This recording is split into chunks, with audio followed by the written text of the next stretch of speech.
एक लड़की की शादी उसकी मर्जी के खिलाफ एक सीधे साधे लड़के से की जाती है जिसके घर में एक माँ के अलावा और कोई नहीं है। दहेज में लड़के को बहुत सारे उपहार और पैसे मिले होते हैं। लड़की किसी और लड़के से बेहद प्यार करती थी और लड़का भी। लड़की शादी होके आ गई अपने ससुराल। सुहाग रात के वक्त लड़का दूध लेके आता है तो दुल्हन सवाल पूछती है अपने पति से। एक पत्नी की मर्जी के बिना पति उसको हाथ लगाए तो उसे बलात्कार कहते हैं या हक। पति ने कहा कि आपको इतनी लंबी और गहरी जाने की कोई जरूरत नहीं है, बस दूध लाया हूँ, पी लीजिएगा। हम सिर्फ आपको शुभ रात्रि कहने आए थे, ये कह के कमरे से निकल जाता है। लड़की मन मार कर रह जाती है क्योंकि लड़की चाहती थी कि झगड़ा हो ताकि मैं इस गवार से पीछा छुटा सकूं। है तो दुल्हन मगर घर का कोई भी काम नहीं करती, बस दिन भर ऑनलाइन रहती है और न जाने किस किस से बातें करती है। मगर उधर लड़की की माँ बिना शिकायत के दिन भर चूल्हा चौका से लेकर घर का सारा काम करती, मगर हर पल अपने होठों पर मुस्कुराहट लेके फिरती। लड़का एक कंपनी में छोटा सा मुलाजिम है और बेहद ही मेहनती और ईमानदार। करीब महीने भर बीत गए मगर पति पत्नी अब तक साथ नहीं सोए। वैसे लड़का बहुत ही शांत स्वभाव वाला था, इसलिए वो ज्यादा बातें नहीं करता था। बस खाने के वक्त अपनी पत्नी से पूछ लेता था कि कहाँ खाओगी, अपने कमरे में या हमारे साथ।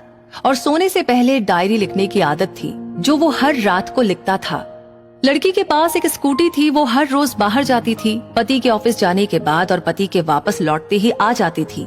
छुट्टी का दिन था, लड़का भी घर पे ही था तो लड़की ने अच्छे भले खाने को भी गंदा कहकर माँ को अपशब्द बोलकर खाना फेंक दिया।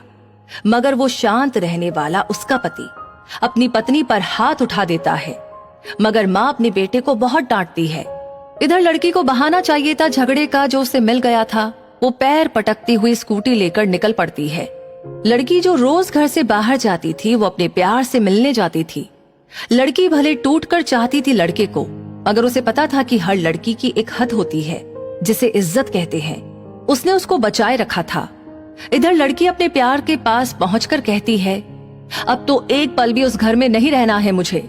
आज गवार ने मुझ पर हाथ उठा के अच्छा नहीं किया। लड़का कहता है, अरे तुमसे तो मैं कब से कहता हूँ कि भाग चलो मेरे साथ कहीं दूर, मगर तुम हो कि आजकल पे लगी रहती हो। लड़की ने कहा कि शादी के दिन मैं आई तो थी तुम्हारे पास, तुम ही ने तो लौटाया था मुझे। लड़के ने कहा, खाली हाथ कहाँ तक भागोगी, तुम ही बोलो। मैंने तो कहा था कि कुछ पैसे और गहने साथ ले लो, तुम तो खाली हाथ आई थी। आखिर दूर एक नई जगह में जिंदगी नए सिरे से शुरू करने के लिए पैसे तो चाहिए ही ना। लड़की ने कहा, तुम्हारे और मेरे प्यार के बारे में जानकर मेरे घर वालों ने बैंक की पासबुक, एटीएम और मेरे गहने तक रख लिए थे, तो मैं क्या लाती अपने साथ। हम दोनों मेहनत करके कमा भी तो सकते थे। लड़का कहता है, इंसान पहले सोचता है और फिर काम करता है। खाली हाथ भागते तो ये इश्क का भूत 2 दिन में उतर जाता, समझी। और जब भी तुम्हें छूना चाहता हूँ बहुत नखरे हैं तुम्हारे, बस कहती हो शादी के बाद। लड़की ने कहा, हाँ शादी के बाद ही अच्छा होता है ये सब, और सब तुम्हारा ही तो है। मैं आज भी एक कुंवारी लड़की हूँ, शादी करके भी आज तक उस गंवार के साथ सो न सकी क्योंकि तुम्हें ही अपना पति मान चुकी हूँ। बस तुम्हारे नाम की सिंदूर लगानी बाकी है, बस वो लगा दो, सब कुछ तुम अपनी मर्जी से करना। लड़के ने कहा, ठीक है मैं तैयार हूँ, मगर इस बार कुछ पैसे जरूर साथ लेके आना। ये मत सोचना कि हम दौलत से प्यार करते हैं, हम सिर्फ तुमसे प्यार करते हैं। बस कुछ छोटी मोटी बिजनेस के लिए पैसे चाहिए। लड़की ने कहा, उस गवार के पास कहाँ होगा पैसा, मेरे बाप से 3 लाख रुपया ऊपर से मारुति कार ली है, बस कुछ गहने हैं वो लेके आऊंगी आज। लड़का लड़की को होटल का पता देकर चला जाता है। लड़की घर आके फिर से लड़ाई करती है, मगर अफसोस वो अकेली चिल्लाती रहती है, उससे लड़ने वाला कोई नहीं था। रात 8 बजे लड़के का मैसेज आता है व्हाट्सएप पे कि कब आ रही हो। लड़की जवाब देती है कि सब्र करो, कोई सोया नहीं है, मैं 12 बजे से पहले पहुंच जाऊंगी क्योंकि यहाँ तुम्हारे बिना मेरी सांसें घुटती है। लड़का कहता है, ओके जल्दी आना, मैं होटल के बाहर खड़ा रहूंगा, बाय। लड़की अपने पति को बोल देती है कि मुझे खाना नहीं चाहिए, मैंने बाहर खा लिया है, इसीलिए मुझे कोई परेशान न करे। इतना कह के दरवाजा बंद करके अंदर आती है। तभी पति बोलता है कि वो अलमारी से मेरी डायरी दे दो, फिर बंद करना दरवाजा, हम परेशान नहीं करेंगे। लड़की दरवाजा खोले बिना कहती है कि चाबियां दो अलमारी की। लड़का कहता है, तुम्हारे बिस्तर के पैरों तले है चाबी। मगर लड़की दरवाजा नहीं खोलती बल्कि जोर जोर से गाना सुनने लगती है। बाहर पति कुछ देर दरवाजा पीटता है, फिर हार कर लौट जाता है। लड़की ने बड़े जोर से गाना बजा रखा था। फिर वो अलमारी खोलकर देखती है जो उसने पहली बार खोला था, क्योंकि वो अपना सामान अलग अलमारी में रखती थी। अलमारी खोलते ही हैरान रह जाती है। अलमारी में उसके अपने पासबुक, एटीएम कार्ड थे जो उसके घर वालों ने छीन के रखे थे। खोल के चेक किया तो उसमें वो पैसे भी थे जो दहेज में लड़के को मिले थे, और बहुत सारे गहने भी जो एक पेपर के साथ थे, और उसकी मिल्कियत लड़की के नाम थी। लड़की बेहद हैरान और परेशान थी। फिर उसकी नजर डायरी में पड़ती है और वो जल्दी से वो डायरी निकालकर पढ़ने लगती है।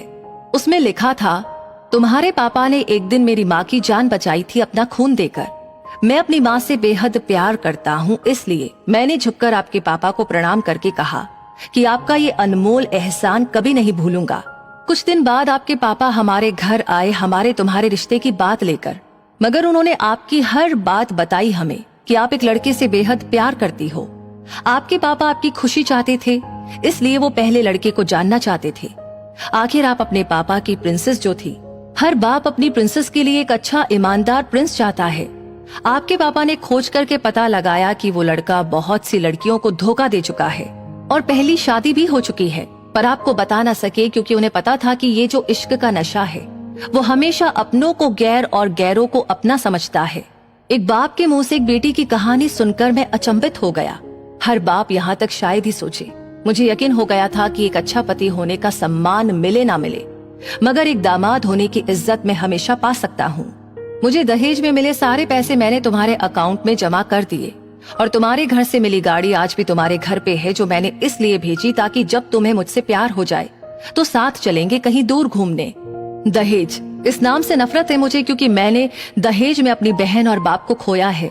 मेरे बाप के अंतिम शब्द भी यही थे कि किसी बेटी के बाप से कभी एक रुपया न लेना। मर्द हो तो कमा के खिलाना। तुम आजाद हो, कहीं भी जा सकती हो। डायरी के बीच पन्नों पर तलाक के पेपर है, जहां मैंने पहले ही साइन कर दिया है। जब तुम्हें लगे कि अब इस गंवार के साथ नहीं रहना है तो साइन करके कहीं भी अपनी सारी चीजें लेकर जा सकती हो। लड़की हैरान थी, परेशान थी। न चाहते हुए भी गंवार के शब्दों ने दिल को छुआ था। न चाहते हुए भी गंवार के अनदेखे प्यार को महसूस करके पलकें नम थी। आगे लिखा था, मैंने तुम्हें इसलिए मारा क्योंकि आपने मेरी माँ को गाली दी, और जो बेटा खुद के आगे माँ की बेइज्जती होते सहन कर जाए, फिर वो बेटा कैसा। कल आपके भी बच्चे होंगे, चाहे किसी के साथ भी हो, तब महसूस होगी माँ की महानता और प्यार। आपको दुल्हन बना के हमसफर बनाने लाया हूँ, जबरदस्ती करने नहीं। जब प्यार हो जाए तो भरपूर वसूल कर लूंगा आपसे। आपकी हर गुस्ताखी का बदला हम शिद्दत से लेंगे आपसे। गर आप मेरी हुई तो बेपनाह मोहब्बत करके, किसी और की हुई तो आपके हक में दुआएं मांग के। लड़की का फोन बज रहा था जो वाइब्रेशन मोड पे था। लड़की अब दुल्हन बन चुकी थी। पलकों से आंसू गिर रहे थे। सिसकते हुए मोबाइल से पहले सिम निकाल कर तोड़ी, फिर सारा सामान जैसा था वैसे ही रख के न जाने कब सो गई, पता ही नहीं चला। सुबह देर से जागी, तब तक गंवार ऑफिस जा चुका था। पहले नहा धोकर साड़ी पहनी, लंबी सी सिंदूर डाली अपनी मांग में, फिर मंगल सूत्र, जबकि पहले एक बिंदी जैसी साइज का सिंदूर लगाती थी ताकि कोई लड़का ध्यान न दे, मगर आज 10 किलोमीटर से भी दिखाई दे ऐसी लंबी और गाढ़ी सिंदूर लगाई थी दुल्हन ने। फिर किचन में जाके सासू माँ को जबरदस्ती कमरे में लेके तैयार होने को कहती है, और अपने गंवार पति के लिए थोड़ी नमकीन, थोड़ा हलवा और चाय बनाकर अपनी स्कूटी पर सासू माँ को जबरदस्ती बिठाकर, जबकि कुछ पता ही नहीं है उनको कि बहू आज मुझे कहाँ ले जा रही है, बस बैठ जाती है। फिर रास्ते में सासू माँ से पति के ऑफिस का पता पूछकर ऑफिस पहुँच जाती है। पति हैरान रह जाता है पत्नी को इस हालत में देखकर। पति कहता है, सब ठीक तो है ना माँ? मगर माँ बोलती इससे पहले ही पत्नी गले लगाकर कहती है, अब सब ठीक है, I love you forever. Office के लोग सब खड़े हो जाते हैं तो दुल्हन कहती है, मैं इनकी धर्म पत्नी हूँ, बनवास गई थी, सुबह लौटी हूँ। अब 1 महीने तक मेरे पतिदेव ऑफिस में दिखाई नहीं देंगे। ऑफिस के लोग चौंक जाते हैं। दुल्हन कहती है, क्योंकि हम लंबी छुट्टी पे जा रहे हैं साथ साथ। पति कहता है, पागल हो गई हो क्या? दुल्हन कहती है, आपकी सादगी और भोलेपन ने बनाया है। सभी लोग तालियां बजाते हैं और दुल्हन फिर से लिपट जाती है अपने गंवार से, जहां से वो दोबारा कभी भी छूटना नहीं चाहती। बड़े कड़े फैसले होते हैं कभी कभी हमारे अपनों के, मगर हम समझ ही नहीं पाते कि हमारे अपने हमारी फिक्र खुद से ज्यादा क्यों करते हैं। माँ बाप के फैसलों का सम्मान करें, क्योंकि ये 2 ऐसे शख्स हैं जो आपको हमेशा दुनियादारी से ज्यादा प्यार करते हैं। तो अगर वीडियो आपको अच्छी लगी ये एक सच्ची घटना है। ये घटना वृंदावन की है। वृंदावन में एक संत रहा करते थे। लोग उनको जज साहब करके पुकारते थे। तब लोगों ने पूछा कि ये तो एक संत है, तो फिर लोग उनको जज साहब करके क्यों पुकारते हैं? तब एक ने बताया कि असल में वो संत एक जज थे जो जिले के कोर्ट में फैसला किया करते थे। जिले के गांव में एक केवट रहा करता था जो एक शिव भक्त था। वो भोला था। वो रोज शिव मंदिर जाकर प्रभु की सेवा करते थे। एक दिन की बात है, केवट को उसके पिताजी ने बुलाया और कहा कि बेटा, तुम्हारी बहन अब बड़ी हो गई है और कुछ महीने में उसकी शादी करनी है और पैसों की जरूरत है। तुम जाके जमींदार से कुछ पैसा उधार लेकर आओ। उस पैसे से तुम्हारी बहन की शादी करेंगे, फिर बाद में उनको ब्याज सहित पैसा लौटा देंगे। तुम जल्दी जाके पैसे लेकर आओ। केवट फिर उस जमींदार के पास जाके कुछ पैसे उधार लेकर आया और वो पैसे पिताजी को दिए। कुछ महीने में केवट की बहन की शादी बड़ी धूमधाम से कराई। शादी के बाद केवट शहर गया। कुछ सालों में उसने खूब सारे पैसे कमाए। फिर वो अपने गांव आ गया और एक दिन पिताजी को बोला कि पिताजी, ये पैसा ले लीजिए और जमींदार के सारे पैसे लौटा दीजिए। पिताजी बोले कि बेटा, तुम पैसे लौटा कर आ जाओ। फिर वो केवट उस जमींदार के पास गया और बोला कि जमींदार साहब, मेरा आज तक का कितना पैसा लौटाना है? जमींदार ने फिर सारा हिसाब देखा और बोला कि इतने पैसे ब्याज सहित देने हैं। केवट ने वो सारे पैसे लौटा दिए। फिर जमींदार ने उसे एक पर्ची दे दी जिसमें लिखा था कि केवट ने मेरा सारा हिसाब चुकता किया है, अब इसका कुछ भी ऋण बाकी नहीं है। जमींदार बोला कि केवट, ये पर्ची देख लो। तब केवट बोला कि नहीं साहब जी। जमींदार फिर से बोला कि एक बार देख लो। तब केवट बोला कि कोई बात नहीं साहब जी, वो तो मेरे शंकर जी ही जाने। जमींदार ने सोचा कि ये केवट काफी भोला है, क्यों ना इससे ज्यादा पैसा कमाऊं। फिर जमींदार ने दूसरी एक पर्ची निकाली और उसमें लिख दिया कि केवट ने मेरे पैसे अब तक नहीं लौटाए हैं, और पहली वाली पर्ची एक पुस्तक में रख दी। अब दूसरे दिन जमींदार ने केवट के घर एक पर्ची भेज दी। उसमें लिखा था कि अगर मेरे सारे पैसे नहीं लौटाए तो मैं कोर्ट में केस कर दूंगा। ये देख के केवट और उनके पिताजी घबरा गए। वो समझ गए कि जमींदार उनको फंसाने की कोशिश कर रहा है। वो लोग अपनी जिद पर अड़े रहे कि उन्होंने सारा पैसा लौटा दिया है। कुछ दिन बाद उस जमींदार ने केवट के ऊपर जिले के कोर्ट में केस कर दिया। कुछ दिनों के बाद केवट को कोर्ट में से समन आ गया। अब तो केवट को कोर्ट में हाजिर होना ही था। वो दिन आ गया जब केवट को कोर्ट में हाजिर होना था। केवट पहले भोले शंकर जी के मंदिर गया और वहां से कोर्ट गया। कोर्ट में उसको जज साहब, जो कि आज संत है, उन्होंने पूछा कि केवट, तुमने जमींदार के पैसे क्यों नहीं लौटाए? तब केवट बोला कि जज साहब, मैंने सारे पैसे लौटा दिए हैं, ये जमींदार झूठ बोल रहा है। तब जज साहब बोले कि पैसे लौटाते समय तुम्हारे अलावा और भी कोई वहां पर मौजूद था? तब केवट बोला कि वो तो शंकर जी जाने। जज साहब बोले कि वहां पर शंकर नाम का कोई व्यक्ति मौजूद था क्या? केवट बोला कि हाँ, वहां पर मेरे शंकर जी मौजूद थे, उनको सब पता है। तब जज साहब बोले कि शंकर जी कहाँ रहते हैं, उनका जरा पता बताओ। तब केवट बोला, वो तो मंदिर में रहते हैं। जज साहब ने सोचा कि कोई पुजारी होगा जिसका नाम शंकर है। जज साहब ने शंकर के नाम का वारंट निकाला और अपने सिपाही से बोला कि ये वारंट लेकर उस मंदिर में जाओ और शंकर जी को दे आओ। सिपाही तुरंत वारंट लेकर निकल गया।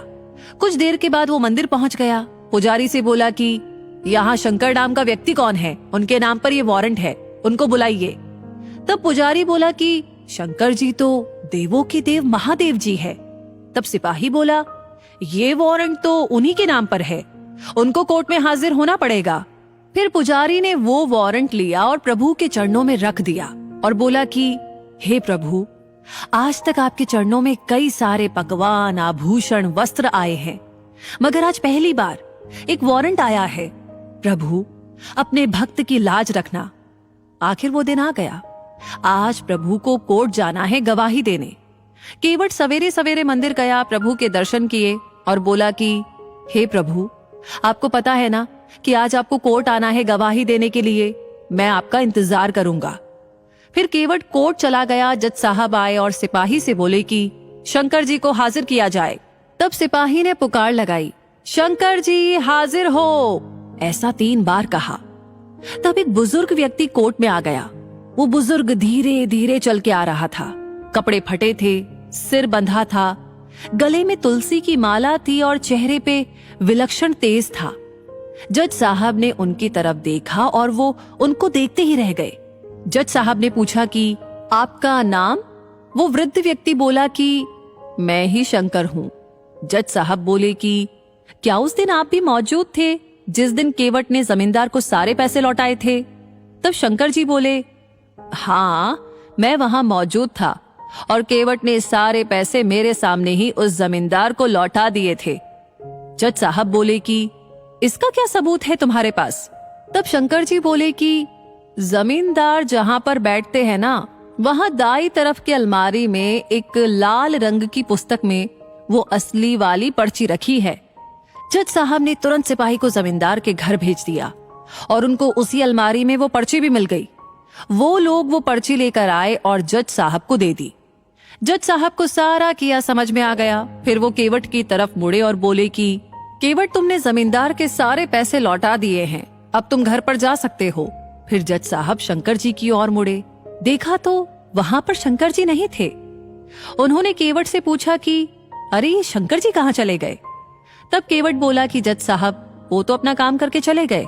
जज साहब ने पूछा कि केवट, ये शंकर जी करते क्या है? तब केवट बोला कि कुछ नहीं करते, ये तो मंदिर में बैठे रहते हैं, इनके बहुत सारे मंदिर है। ये सुनकर जज साहब अचरज में पड़ गए। उन्होंने उस सिपाही से पूछा कि तुम मुझे शंकर जी के घर ले चलो। फिर वो दोनों चल दिए। वो सिपाही जज साहब को उस मंदिर में ले गए जहां उसने रघुनाथ जी को वारंट दिया था। जज साहब ने देखा कि एक पुजारी उस मंदिर में मौजूद है। उन्होंने उससे पूछा कि यहाँ रघुनाथ जी कहाँ पर है? तब वो पुजारी बोला कि साहब, ये जो सामने आपको दिखाई दे रहे हैं ना, हाँ, वही देवों के देव महादेव जी है। जज साहब ने देखा तो वो सत्ते में आ गए। देखा कि वो मूर्ति उस बुजुर्ग व्यक्ति की तरह ही दिखाई दे रही है जो वहां पर आया था। वो देखकर जज साहब रोने लगे। वो रोते रोते ही अपने कोर्ट में आ गए और अपने आप को एक कमरे में बंद कर लिया। दूसरे दिन जज साहब ने अपना इस्तीफा दे दिया। जब उनसे पूछा गया तो वो बोले कि जिसकी अदालत में एक दिन सबको जाना है, वो पालनहार आज मेरी अदालत में आए थे और मैं बैठा रहा और वो खड़े थे।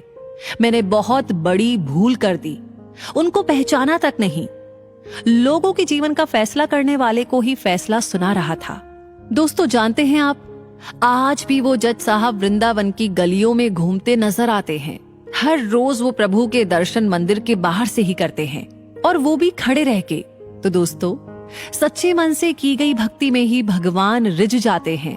भगवान को सिर्फ और सिर्फ सच्ची भक्ति और प्यार चाहिए, इनसे ही वो खुश हो जाते हैं। इसी के साथ ये कहानी यहीं पर समाप्त होती है। ये कहानी, ये वीडियो आपको कैसा लगा कमेंट सेक्शन में लिख करके अपनी राय हमें जरूर बताइएगा। लाइक ऑलरेडी आपने कर दिया है तो इस कहानी को ज्यादा से ज्यादा लोगों के साथ शेयर करना बिल्कुल ना भूले। बाकी हमेशा ऐसी कहानियां आपको समय समय पर मिलती रहे, उसके लिए हमारे पेज को फॉलो करना बिल्कुल ना भूले। मिलेंगे बहुत जल्दी ही नई कहानी के साथ। तब तक के लिए आपसे कहूंगी धन्यवाद।